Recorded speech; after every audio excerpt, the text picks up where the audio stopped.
What up, everybody? I'm gonna film a little video here. We got in the car, take a drive today. Gonna run some errands. I'm gonna start a new series.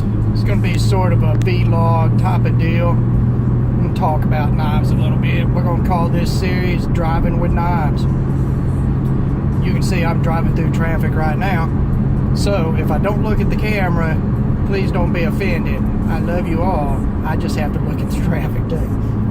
So I was thinking today about the history of my knife collection. And you know, as I've talked about, I started with knives when I was very young. I live in the Southeast, and it's common for a young man to get a knife when he's very young. And I was in the Cub Scouts and Boy Scouts, and back then they allowed you to carry a knife as long as you could pass your little, your little test and get your chip to carry it. So I've had knives my whole life. And I went through the typical, just like most people do when they're younger, they've got less disposable income. You start out with lower cost knives. I had buck knives and Gerber knives and a few little Kershaw knives and whatever. But in 1999, I went and I bought my first quote-unquote high-end knife. And that was a Benchmade striker, Alan Ellishwitz designed striker. And it was my first quote-unquote high-end knife. So, that really got me started on the path of spending more money on knives. Soon after that, I got more active on the internet, and I discovered the Usual Suspect Network.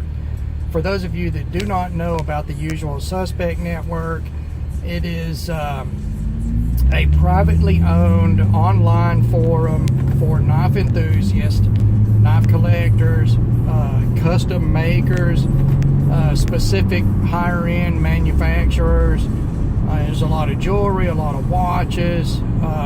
A lot of the manufacturers that we're familiar with have their forums on the USN. So, if you want to talk about Emerson knives, that's the best place to go talk about Emerson knives or Strider knives, or just to look at custom knives or talk to the actual makers that are making these custom knives, because they're posting there personally. It's a little more interactive than just, say, looking at their stuff on a Facebook page, a knife page. And you know what? As far as the average cost of knives, the average cost going across the Usual Suspect Network is extremely high. On that forum, the low end of knives is typically going to be around the $200 price point. And then you're going to talk about knives going up into the thousands. And some of the most beautiful work that you will see out of the custom knife world in 2017. So, when I got onto this place, I was working at a great job. I was single. I had a lot of disposable income. And I really got into spending a lot of money on knives. But just like most things, that did not last forever. Life changes, and the job that I was in went away due to a job-related injury. The next job that I had, I was making less than half of what I was making at my previous job. So I went from, say, $45K a year to $20K a year. And when you have other expenses in life, that pay getting cut in half, it does away with your disposable income as far as buying knives. So I had to revamp my collection, the way I look at my collection, and the amount of money and the way that I purchase knives. So, no more custom knives for me. I had to settle on a little more realistic price point for my personal collection. What I chose was to do the mid-range, what I consider the mid-range in knife world, and that's basically the higher end of production knives, and I'm considering that to be the $100 to $300 price point. Now, as everybody knows, the $100 to $300 price point is saturated with high-end product, high-end manufacturers. You've got American-made product, you've got German-made product, you got Japanese-made product, Chinese-made product from the high-end companies, and there's just literally hundreds and hundreds and hundreds of fantastic knives in that price point. So I was pretty happy with that. Well, here recently I've had to again revamp what I can spend on knives, and I had to expand my range a little bit. I didn't expand it up. Surprise. I had to expand it down, and the reason is my fiance started a new business, and I'm involved in that, of course, and we are investing all of our disposable income towards that business. So I started looking at lower cost knives. Now, I'm not saying that I'm just going to run out and start buying a bunch of cheap knives, because the number one parameter for buying a knife for me is always going to be the design of the knife. And first of all, it has to be a design that I like. If I don't like it, it doesn't matter how much it costs or how good of a deal it is, I'm not going to buy it. So I started looking at knives more in the $50 range. Well, there's even some good companies that, have knives in that range. And then one day, through a fellow YouTube reviewer, I discovered Ganzo knives. Well, I didn't know about Ganzo knives, and I'm not going to say that Ganzo knives are the best damn knives in the world, because they're not the best damn knives in the world. They're a great knife at a, basically a $20 to $25 price point, depending on what model you buy. And, you know what? I started thinking to myself, what's the difference between this $20 to $25 Ganzo and my $200 knives? And I've been thinking about this for a while, and we all know the major differences are going to be quality of materials and fit and finish. And then there's a cachet value with the more expensive knives. They're going to have higher percentage resale value. A $250 knife is a better knife than a $25 knife. I mean, even a bad $250 knife, unless it's incredibly bad, is going to be better than a good $25 knife. That's just a realistic view right there. And I'm not going to say that doesn't apply nearly 100% of the time. It typically does. So, what I want to talk about is the actual real difference to you and to me in these knives. And, I know it's easy to say that it's the quality of materials, it's the fit and finish, but let's set that aside, because that's a given. Everybody knows that. What's the actual difference to you in those knives? I'm going to say right now, let me see if I can reach over and grab this knife. This is the Ganzo 7542, I believe, 7542. I just recently reviewed this. Fantastic little knife. It's one of their carbon fiber models, which is a G10 carbon fiber laminate handle. It's approximately, depending on where you get it from, you're going to pay $20 to $25 for it. It's in 440C stainless steel blade. Everybody knows what I think about 440C. I'm a big fan of 440C. I think that it's a great steel, much maligned for no reason at all. At one time it was a super high-end stainless steel, and just because better things came out doesn't mean that 440C got worse. It stayed the same. So, the knife I'm going to compare it to is a WE knife product, and it is the 6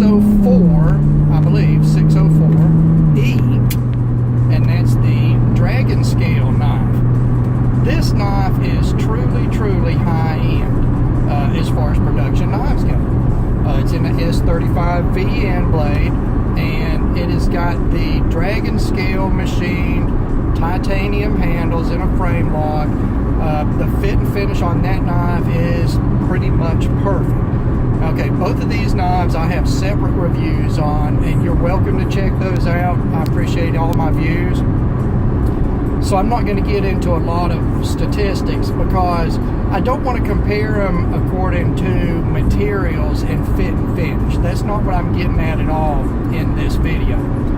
I want to compare them as far as your personal value for these products.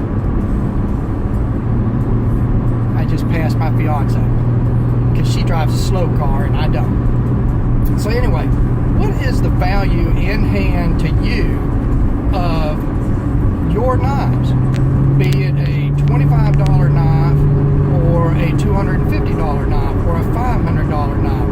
Because let's face it, most people that buy custom knives and really high-end production knives, they don't use them the same way that they will use their quote-unquote beater knives. And I'm much the same way. All of my knives get carried, all of them get used. But I'm not going to take that wee knife out into the field and start chopping on wood or cutting through old carpet with it, things that are really abusive to the finish on a knife. I'm going to take the $25 Ganzo and use it. So in that essence, the Ganzo is actually worth more to me than the Wee knife is. Now think about that. In that instance, when you've got a dirty, nasty, hard job, and you've got two knives like that with you, which one is going to be more valuable then? In my instance, in my personal experience, in my what I've seen out of other people that carry expensive knives, a lot of people will agree with me. In that time frame, the Ganzo knife is going to be worth more than the Wee knife. Now, let's flip that situation over and say it's Friday night, it's Saturday night, you're going to take your lady out, you're going to go to a nice restaurant, you're going to go see a show, you're going to do whatever, and you want to carry something that's a little more pocket bling. The chances of you having to hard use a knife in that situation is pretty much slim to none. I mean, the worst thing that's going to happen is you get into a car wreck and you got to cut your way out of the car.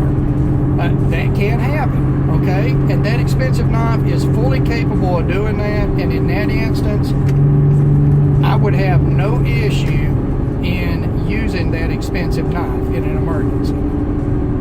But say you're out, you're going to go to a nice restaurant, you're going to throw down $100 for dinner for you and your woman, and one of your friends comes up, somebody you know from the internet, from the knife forums or knife pages or from YouTube comes up and throws a pocket check on you.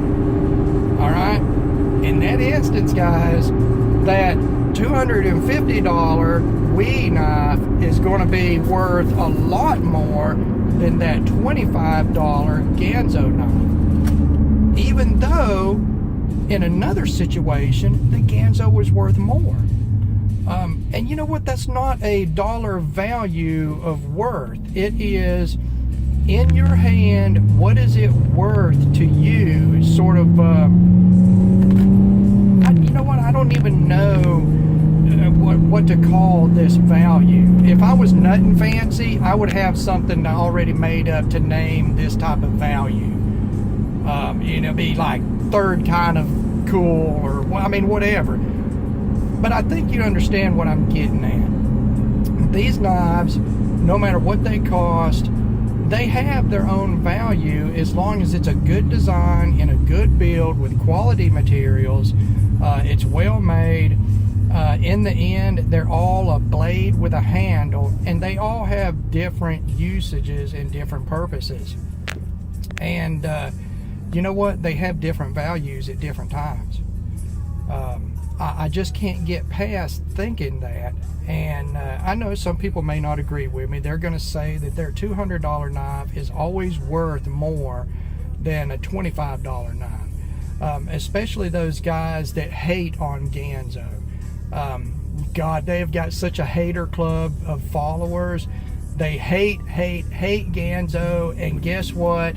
They watch every Ganzo video on YouTube. They hate them so much, they've got to watch every video. I get these guys, they come in and they comment on my videos on Ganzos to tell me how Ganzo is ripping everybody off and blah, blah, blah, and they can't believe that I would even do videos on it.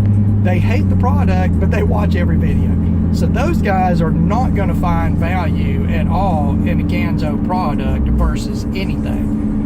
They would probably say that a damn M-Tech is worth more than a Ganzo, which it is not. But, I mean, seriously, guys, if you look at it in the way that I'm looking at it, and you don't just place a dollar value on your knives, you will find that if you search and you pick out the best designs from the lower end market, that these knives really are very, very worthwhile. You know, not only the Ganzo products, let's take a look at Columbia River Knife and Tools, CRKT. Just one of their products, the Fossil folder. This knife you can pick up for in the $30 range, $35 to $40 most of the time. People love this knife. It's not super fancy, it's not high-end materials, it's sort of heavy for its size, but it has a value, sort of an intrinsic value you really can't place a dollar sign on. It's just another example. So I'd really like to see a bunch of comments on this video more than any other, and just get people's feedback on what they think about this. Because you know what? I can no longer consider myself a knife snob. I am more of a design snob now. It's got to be a good design, guys, but it doesn't have to cost a lot of money. You know, I would have never thought, 5 years ago that I would have been buying $20 Ganzo knives. Of course, I'd never heard of Ganzo at the time, but I would have never, ever thought that I would have been buying those knives. And I bought like 6 or 8 of them in the last year. I love these knives. Some of them. Now, some of them I don't like the designs, and I wouldn't buy them if they were $5. But some of them I really do like the designs. They're very well made, blah, blah, blah. So, things change, guys. And the way we look at things change. And the value of knives is not always in the dollar amount. So, that's it for episode 1 of Driving with Knives. Yeah, I couldn't find any races while I was out. It's in the middle of the day, and there's not very many fast cars out right now. And by the way, I'm driving a 350Z.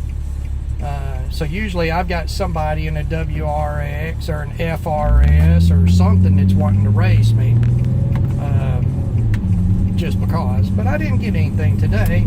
So, a pretty uneventful first episode of Driving with Knives. We stayed on topic for the most part.